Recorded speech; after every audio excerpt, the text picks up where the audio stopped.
TGIF Warriors, TGIF. Hi, Alexander. How are you?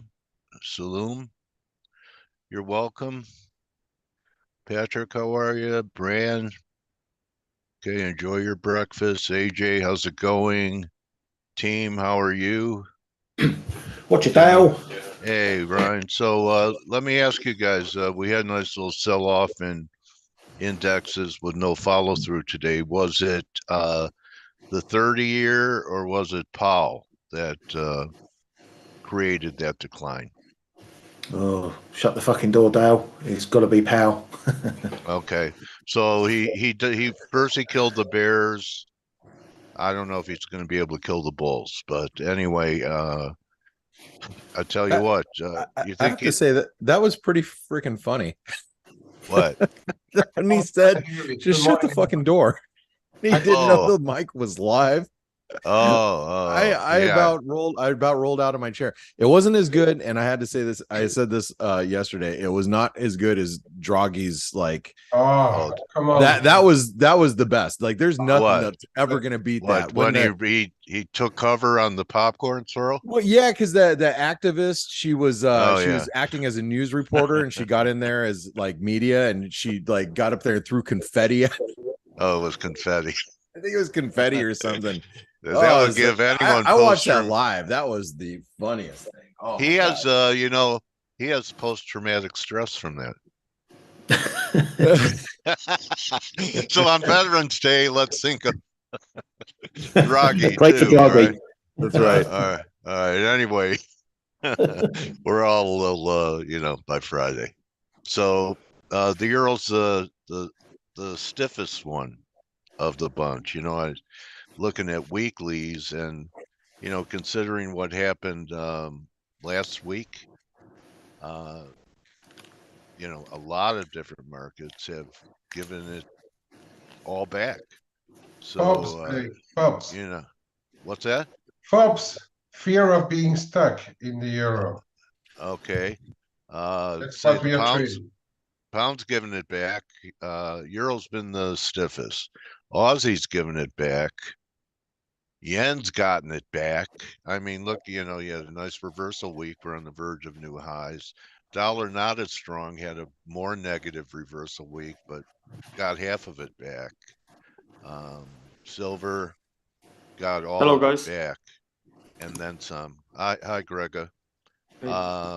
You still like Aussie, Grega, down here, or did it break too deep? I mean, it's too deep. I think it's a neutral zone, and we really have to wait on some key levels to be broken before I can So when really you had define. that count, did you try it at your number? You were looking for a pullback to buy when you were here earlier in the Yeah, week? I mean, it's too sharp drop for me, so I'm not really interested at this stage, Okay. to be honest. All right. You think we could see new lows, 62-ish? Yeah, and Or five? I think that also it's very important to look at dollar Chinese yuan. It's still somehow this market is still consolidating, and Yeah. I think that it if we see a move to the upside here, we know what it means for the Aussie. So that 2022 highs that you see on your chart, that I think still can be should be maybe retested at some point. In the yuan, just like the yen was. I mean, they Yeah. have similar. How about the yen? I mean, it's not that far away from making new highs. I mean, last week was a fooler. You thought you might get some downside follow through. You got none. And how about the euro, which has been stickier than Aussie, as I far as think giving out gains? if anyone wants to be long dollar, I think that euro and pound are still looking to be a very good short. If you will switch euro to 4-hour time frame, Sure. Okay. you can actually now see that from that what was that October low was a very nice. If you zoom out a little bit from October low, start of October, that looks like a free wave rise, right? Okay. From What? that low to the 107.50 highs. Okay, that's three. Okay, so um you know, So I've the been whole rally here, in my opinion, still, I mean, looks like bulls are not ready yet. all right. Well, Blake and I have been looking for 102 for about a decade now. That's 61 I've been waiting APAC. for 102 for so long, Dale. So long. But rheumatiz is kicking I in. almost So lost my teeth almost came out. you think we could get there, Grega? 102? I'm looking for 103, 104 to be still a very important level, but All right. Okay. Once we are at 103, 104, you can be very quickly at 102. You can all have your 103s and 102s when I've got my 109s. We're looking for and maybe 109. we'll see 109 before 102 and 103. And is that what you're thinking, Ryan? Well, I hope so because I'm still long. So yeah. Okay. Get me that, All and then right. you can have any level down below you like. You know, Ryan, I'm riding that wave with you. I'm going to take 108 and change. So I'm going to definitely get out before you. So bloody vultures in this place, I tell you. Okay, well, if that's going to happen, then we should see. You know, some people are thinking that that was the bottom here of this break. If we're going to see 108, maybe we take this 105 out first. And by the way, Chuck does have a question about Lagarde's speech, but asked specifically about the Euro Swiss. I'll cover it when I come on, but I do want to cover it for you, Chuck. So don't worry about that. I'll come back to you. Grega, metals, you have some type of pattern where you're looking to buy a break. Is it under this 2240 level that keeps holding? Do we need to flush this first? I think that yes, 22, 30, $22 that's a very nice support. Now this goes back to from October highs. You have this free wave drop unfolding. So I think that we are now in a wave C of a corrective setback. Also, if you zoom out a little bit, you will see that this could also be the right shoulder. So I think so far it looks very promising from a technical perspective. I'm bull on metals, and I think that more upside as long as we are holding that October lows. And gold, do you have levels that people should be paying attention to? 1940, 1950. Actually, we are just here. Right here. I'm not sure what's the red moving average that you have there. Oh, that's about 1930. Okay, that's 1923 exactly. Okay. So back to these highs, you know. But if I would have to pick, I would definitely go for silver. Somehow gold, was a little bit more stretched here through October than silver. So maybe silver will at some point try to outperform gold. You look at the gold silver ratio, buddy. Yeah, I think that. Okay, so I mean, look how many times we've challenged this level and have not been able to get through. What are you thinking here? Because I think higher means silver's underperformance. So if you're looking for silver to outperform, we should start coming off here. Exactly. And actually, if you switch to maybe to 4-hour time frame, it looks like that we are trapped in a triangle range here. And I think that we could be headed more to the lower side of this big range that is going on. So I really do not believe that we will see any kind of a real breakout to the upside. If it's a triangle, though, isn't it possible to get a terminal thrust out of it and then it's done? Well, definitely possible. Nothing is 100% certain. Unless this goes in. But because they're both gold and silver in uptrend, I just don't think that gold-silver ratio will break higher. It will either stay sideways or go lower. Okay. All right. And any comment on yields? I know you was a fifth, and we had I still think that we are in a fifth wave, the major one, but I'm not really convinced if we have topped yet or no. Dollar index somehow is consolidating as well. Maybe we should also mention that crude oil is coming into some very big supports with an ABC structure. So if crude oil suddenly would turn back to the upside, then we know what expectations for inflation will be and what this could mean for the US dollar and yields. So interesting.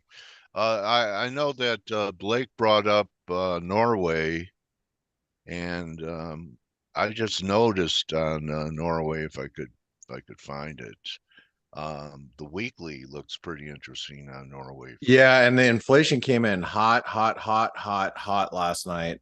Grab it, bro. You know, the weekly has a third drive. It hasn't made new highs. Did it make new highs on that number? No, it didn't. But here I'll pull it up. But if you guys didn't see, like, Norway, I don't know if it was reported here. Let's see if I can. Yeah, here's the CPI. If you wanted to see like the full report and CPI here, really just came in pretty hot, like across the board. Everything on one website. You never have to leave it. Well, yeah, right, exactly. And I'll tell you, and I know, K-Man, I know you follow Norway pretty well. You follow the cross pretty there it is carefully, but this is a big resistance on a weekly basis, and you can see this. This is the post-pandemic spike higher. And so you can see we're reversing back into the, like, getting close to this channel.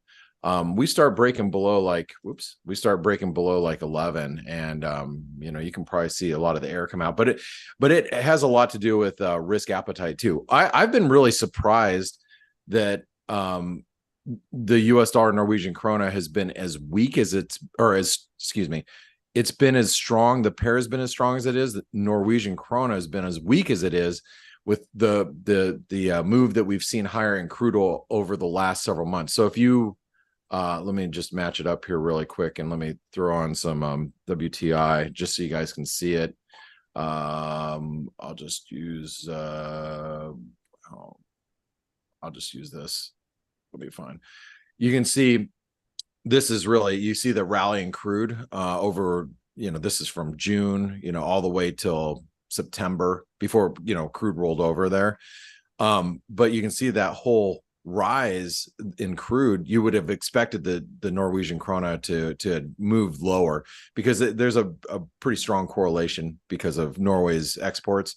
Anyway, the reason why I mentioned that is it's finally starting to, you know, maybe, you know, get a little lofty up here. But K-Man, Ryan, what did you guys think of Norway's inflation data that came out overnight? Yeah. So we have to now assume that the Norges Bank is going to raise rates again in December, right? Yeah. With such a print. And yes, you're on a good one there. Have you seen from the latest highs, which are where that long-term trend line we are turning around? But from the latest highs, indeed, we have done like slightly lower highs all the time. So that is starting to be interesting. Yeah. Again, yes, so 11.10 is your first level on the dollar Norway, which is probably a bit close for comfort. But next week we'll have to see if we break back sub 11 on the dollar Norway. And perhaps if you compare the dollar and the euro right now, perhaps the dollar being a better instrument, but I would look at the euro too. You know, there's on the euro Norway, there's some very decent levels just above 12, which, if you have, well, enough deep pockets or keep your sizes small, one could perhaps start to lean against that as well. Yeah, on the other hand, and that's what I said on the Flow Show as well, we can't forget that all those retracements in Norwegian kroner that we have seen have been sold into as well. Why? Because the Norges Bank is still selling Norwegian kroner every day. 1.4 billion Norwegian kroner again this month, every day. So it's hard to sometimes defend. So the entry timing and level is going to be very important. But I think if we break sub 11 there, it could be meaning that we are in for a deeper, much deeper move, actually. Yeah. Okay. All right. Well, thanks for your of course. Thanks for your Just analysis. on the, go ahead. Sorry. Go ahead. I was going to say, just on the Norges, they in their last meeting, they expect that they'll probably raise in December. Oh yeah, and it's not so it's interesting how no, maybe you can explain this, guys, the reason why Norges Central Bank is selling so much krone. Because Krona. they get proceeds from oil and gas taxes mainly. Oh, okay. Yeah, All right. and then they manage, and depending on their budget, then they manage the need that they have for the Norwegian kroner. Now, don't forget, also, Norway's got one of the biggest sovereign wealth funds too. That's like really invested into Yeah, and in that equities. as well, when they give their that's part of their profits transfers, that's then the Norwegian government decides whether they want to get all the Norwegian kroner in the coffers, yes or no, and it's a bit more complex than that, but to keep it simple, yeah, it's their receivables, and they decide whether they have to hold it or not. And you know, they just buy more Jeff Bezos. I mean, there you go, right? So just kidding. Hey, so we had some really interesting moves out of cable. We actually hit the 618. Very good data. I mean, what did you guys make of all the data? I mean, look, you're not in that stagflation environment. Maybe I think we might avoid it. What are your thoughts here with all the UK data that came out overnight? Ryan, what do you think? very good data? Well, I don't know what data you were looking at. Well, all right. Well, maybe I was just looking at inflation or the GDP data. We didn't slip into negative. So on the advanced GDP. No. GDP came in at nothing instead of crap, but nothing is still crap. So nothing's better than you asked the question during the week. You know, is the data going to be important? I said, doesn't matter if it's going to be plus 0.1, 0.2, minus 0.1, 0.2. It's all anemic, and that's the wider view you've got to take of it. We've got zero growth in the UK. That's not good in any situation. The fact that it wasn't negative is but a small bonus. But certainly, again, you look at the fundamentals. Do you want to be piling into cable? I was saying it when we were trading 124. Do you want to be piling into cable based on the fundamentals? And the answer still is a resounding no, I think. Yeah, and I guess, well, here's the question. You know, when you start looking around, and I know that this analogy is made quite a bit. It's, you know, where's the least dirty shirt right now? And I mean, it still ends up being the dollar, right? At this point. Yeah. I mean, I say as silly as it is, but it is kind of that way right now. And that's why the dollar continues to look pretty good. But you know, before we get into like some other dollar pairs, I did want to talk about Chuck asked, anyone watched Lagarde's speech? Now, I don't watch. I try to avoid watching Lagarde at any, you know, for any reason whatsoever. But I know she was speaking about a little bit ago, and you guys had mentioned some comments in the chat room just as I was waking up. But he was asking about the Euro Swiss. Any thoughts on what she had to say? And I will say this: the Euro Swiss has broken this, you know, very, very long-term descending trend line, and it's, you know, as the world kind of gets over what's happening in Israel and the Ukraine, and I hate to say that, but I have to also point out that the markets focus on that. As long as they feel it's contained, the market feels it's contained, it's just not going to worry about all the horrible things that are happening in the world right now. So right now you can see that the Euro Swiss has recovered. You know, Swiss franc is not, you know, acting as that risk off currency, and you got the Euro Swiss that actually looks relatively constructive. So did Lagarde say anything today that caught your attention? Ryan, K-Man? Nope. Okay. No, but the SMB is still saying that they may raise rates, and they, as we've seen in October, the FX reserves were still coming down. So I agree. I really think Swiss should at some stage start to weaken because their CPI is back within their range, and they should not have too many more reasons to buy more Swiss francs to combat inflation. but they are trying to keep the market on their toes. I would be a Swiss rally seller as well. And yes, we're starting to break above that as well, and dollar Swiss is starting to hold sub 90 towards that 89 as well. No, I tend to agree that Swiss should, over the more medium term, be in for a little bit of a setback. So let's say, Chuck, you are constructive, and I look at this chart, and the only way I can view it right now is being more bullish than bearish, just being above this trend line. But you can obviously see where we're capped.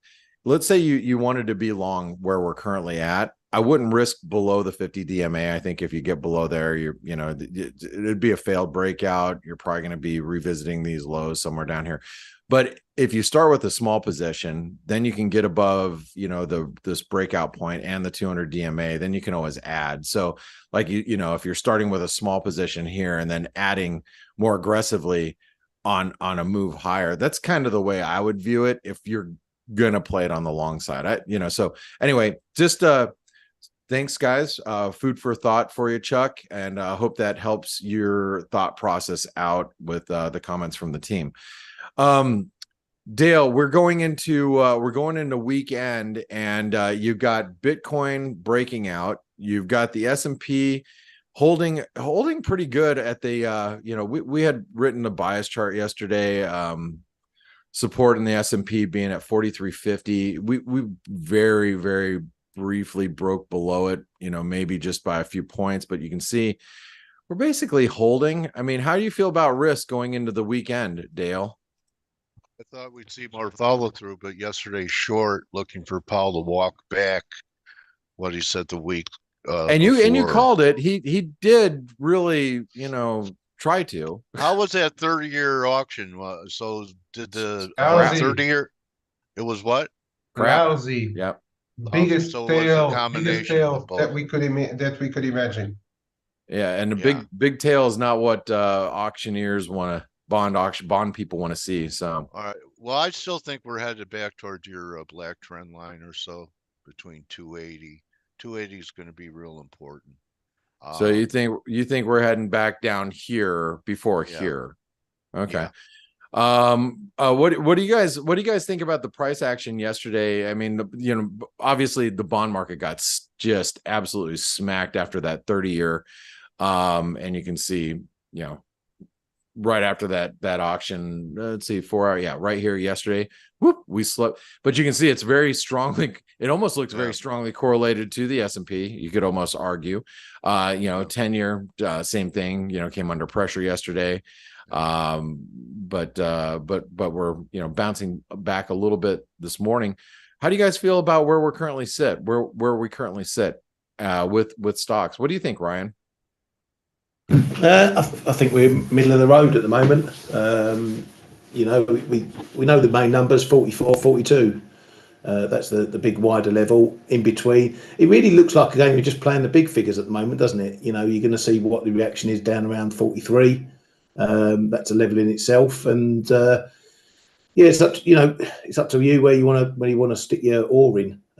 Sit for the wider ranges or play the shorter term ranges developing. But it looks a breakdown. That 44 that you were looking for looks a bit harder now, doesn't it? It does. Yeah, I was really hoping we'd get up to this 44 punch it, level. Yeah, but it is looking a little dicey for longs. What do you think, K-Man, as far as risk appetite goes? I mean, I know this has been kind of like a bookend week, I guess, or a placeholder week.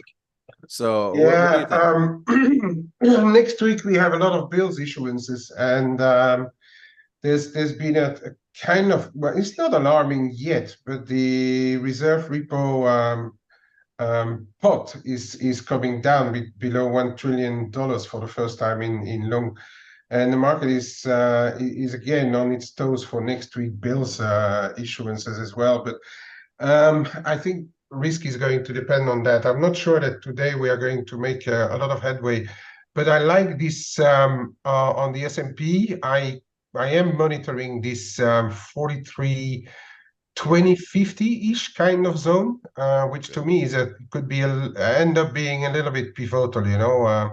if we get back down under 43.20, 25 or so, it could look a bit ugly. Yeah, that's that there where it is. Here we are like, yeah, I don't know. Well, you know, Thanksgiving is for the Bears. Maybe we have a week and a half, 2-week pullback in the S&P. Yeah, what's the old saying? You always say it every year, and I never the Bears remember. feast on Thanksgiving. There we go. The Bulls feast on Christmas. Yeah, all right. So I know there's a saying that you say every year, and I'm like, oh, I need to write that one down. And You've then picked up on a lot of the sayings I've brought to the table. Like, hey, you have used to not sayings believe for in everything. Turnaround Dale. Tuesday, bro. Remember Turnaround Tuesday? You go, is that really a thing? Turnaround Tuesday. Anyway, no, Turnaround Tuesday's always been a thing, but we always have to ask it every Tuesday anyway. Yeah. Is it real? Is it a real thing or not? Nothing's real. Yeah, well, it is. You know, I think it comes after Mutual Fund Monday, so you know it always makes sense to me. So we have a couple things happening next week. Thursday. What's that? Jane said throw up Thursday. Throw up Thursday. Yeah, there you go. Good one, Jane. Barf bag Friday. Just kidding. Yeah. All right. We do have CPI next week. I think everybody's looking towards that. You have a possible government shutdown, you know, which I still don't think is going to be too big of a deal, but you know, I mean, you never know. It's funny what gains the attention of the market. You know, you know, everybody can sit here and say, you know, it doesn't really matter. And then, you know, we could be Thursday next week and the market starts freaking out and you're like, well, I guess it did matter. But I guess most important thing is we know that it's coming. Today, you know, as far as data goes, we really don't have anything but the University of Michigan consumer sentiment. We got to, let's see, Bostic speaking, you know, you ever have the bias chart with so many ranges on the right hand side, Blake? That kind of speaks to what we're, you know, dealing with. Yeah, and that all changed really over at the end of last week. We went, you know, from pretty strong biases to range environments in a lot of assets. So as a result, as a result, it's usually a pretty good indication. It's like, okay, I got to trade a little carefully right now, you know. And so and speaking of which, Ryan, any big options expiring today that you saw on the board? Unfortunately not. Well, it's a dead week all round. Yeah, looking for maybe some magnets in the market. So but we do, like I said, we have some University of Michigan consumer sentiment, inflation expectations that should be out. I mean, inflation expectations have been coming down, so maybe that will be supportive of the market moving forward, at least for today. We are Friday, and you can see, you know, people are, if VIX stays low, you know, Dale, VIX stays contained. We got it bounced yesterday after that auction, but you know, I mean, overall, VIX looks kind of blah, right? I mean, I wouldn't sell volatility here, that's for sure. Yeah, but at the same time, when volatility is low, you don't really want to be short the markets either, right? So I think your comment on just on the expiries just highlights something that traders need to be aware about. I'm not saying you're doing this, but we're looking around. What can we trade? What are the triggers we might have for trades? Is it, you know, when you start scratching around for reasons to trade, that's the time you most traders probably need to think about switching off the machine, because if you find you're looking everywhere to try and get a trade, you get into the mode of perhaps chasing a trade when you really should be sitting on your hand. So, you know, it's just conditions are the conditions. You have to go with the flow, as we say. And if the sea's too calm, then you can't go sailing. Yeah, great advice. I like that metaphor. Yeah, really great advice. Hey, there was a question from Barry. He asked, any thoughts on the US dollar Mexican peso? Now, K-Man, I know we'll probably have some comments regarding Banxico. I'm going to just give you a little bit of technical view that was, you know, out for the community. Just give you a little freebie here. Dollar Mexican peso is obviously stronger today as we're approaching the 18 level. 18 levels, a 618 retracement. But what you're also going to notice here is, let me get over to the, did I send out the right chart? Yeah, here's the right chart. So you have the 618 held on that dip, right? And so here we are today approaching the 618 as well. So given the fact that the dollar Mexican peso continues to respond around the 618 retracement, 18 is going to be a big resistance technically today if we can, even if we can make it up there. But Banxico was rather interesting yesterday, wasn't it, Kay? Yeah, so they kept the yields unchanged, the target rate unchanged, the 11.25%. But they started to revise inflation lower compared to prior forecasts, and then we had this combination about Powell and that auction sending risk a bit lower. Mexican peso has been very responsive to risk of late. You look at the move in the dollar mix or the euro mix, for instance, compared to what, and then overlay it with the S&P, you are going to find an okay correlation. And that is what is interesting. So yesterday that correlation, kicked in again. So the Mexican peso got sold off. And today, even with risk holding up, the Mex is still getting sold. So I think the market is starting to think that Mexico is done, at least done, and may look a little bit less hawkish than it was. Now, we have to be careful, of course, because the Mexican peso is still an 11% currency. So I'd say in the bigger scheme of things, for as long as the US doesn't fall apart with all this nearshoring and friendshoring going on, Mexican peso might not weaken for a longer period because of those very high interest rates. It's very tough to be short MEX for longer periods, right?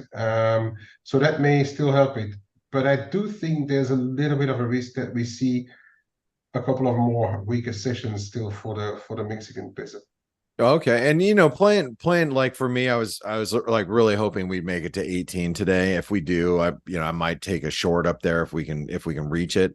But then again, then you have to think about, like, do I really want that exposure over the weekend? But I think you're going to get a lot more two-way price action, and the one thing that will set the dollar Mexican peso off higher or the peso lower is going to be a bout of risk aversion. And I think that then we're primed really for a reversal higher if we see something like that, if we start to see conditions reflect some serious risk aversion, which obviously is not what we're seeing right now. So I think you got to play it, play the fringes really. Let's see. DJ says materially higher yields at much lower equities coming. The yields will lead to another round of bank failures. M2 money stock up by 37% still from 2020 will drive further price inflation. Interview with Palisades Radio for those interested. All right, cool. Yeah, I think inflation is definitely going to be sticky as we go into this next year, and that's probably going to be one of the reasons why central banks do. The debate will be on as we go into the remainder of the year on when's the first cut coming and is there a cut coming, because I think that's going to be the real question that we go into 2024 is if we're going to see any cuts, where are they going to be, and are there some central banks like the Fed that aren't going to be able to deliver? And I kind of think that's where we're at.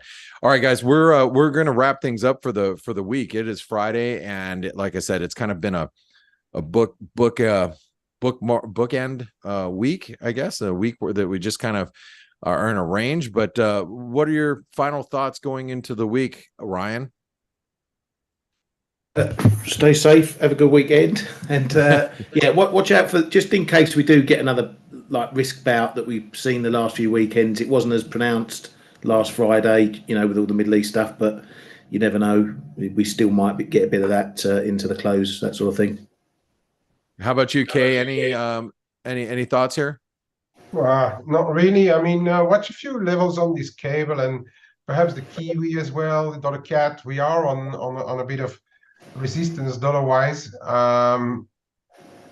but really, As I said this morning in the room, I mean, this is one of those Fridays where I'm quite happy to go into the weekend relatively light in positions. Yeah, me too. Grega, if you're still here, any thoughts going into the weekend on things that you're looking at?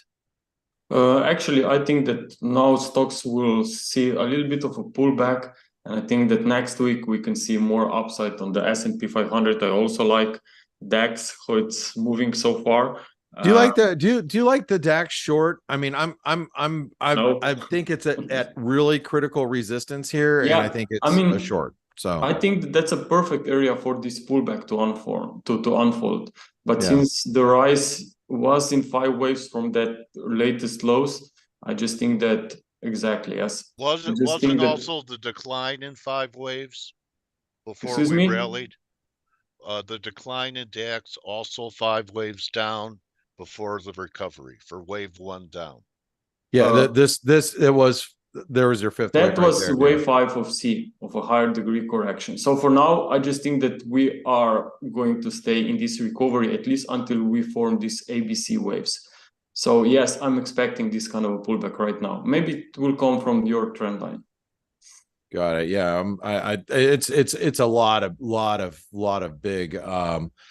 big resistance up here. I think this 15,400 level is a breakdown point, you know, and DAX is trading a little heavier this morning. I think if you're going to take a shot at it being on the short side, this would be the I think the level. Nikkei might be pressing the highs too, Blake. You got that?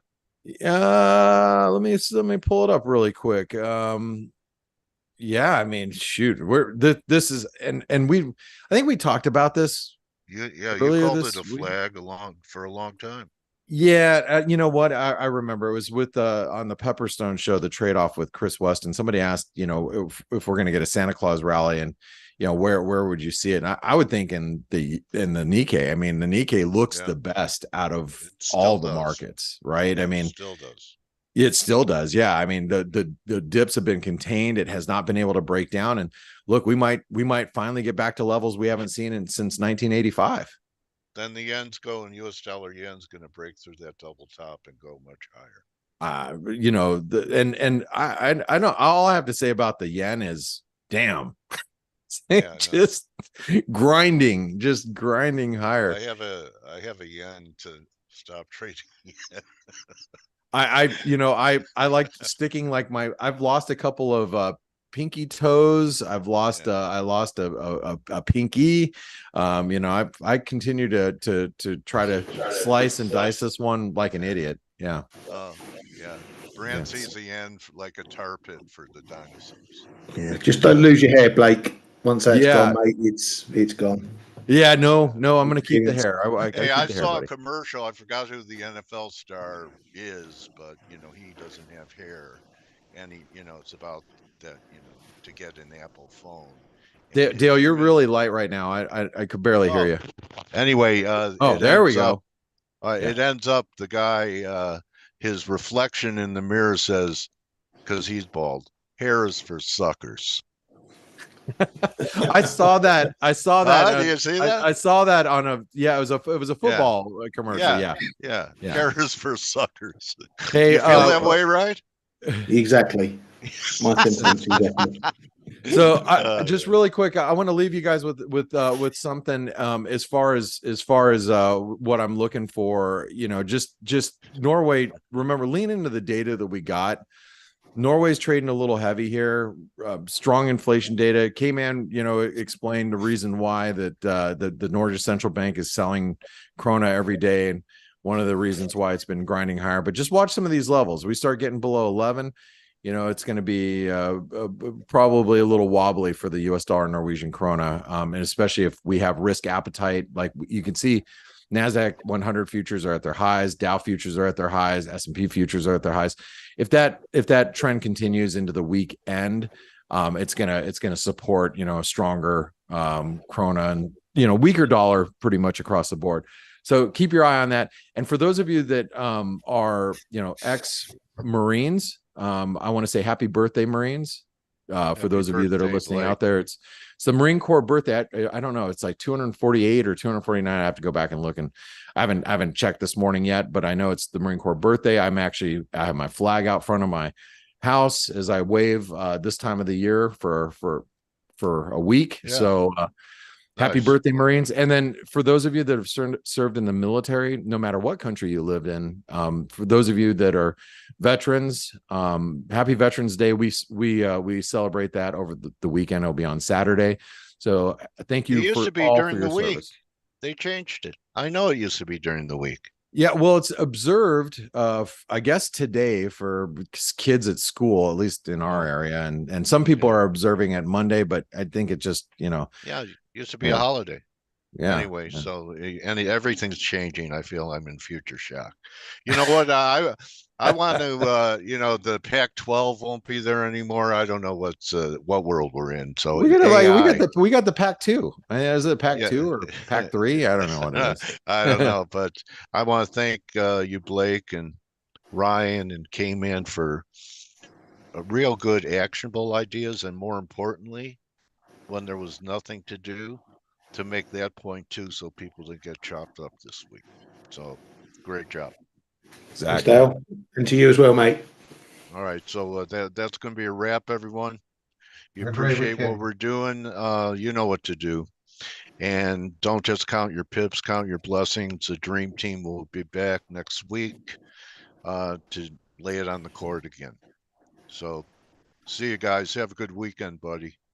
Blake, Thanks, Coach. K-Man, Thanks all. Ryan, Steve Volge, who's in the background, and Stelios and the whole team.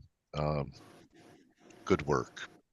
And I'll see everyone Monday, God willing. All right, take it easy. Adios.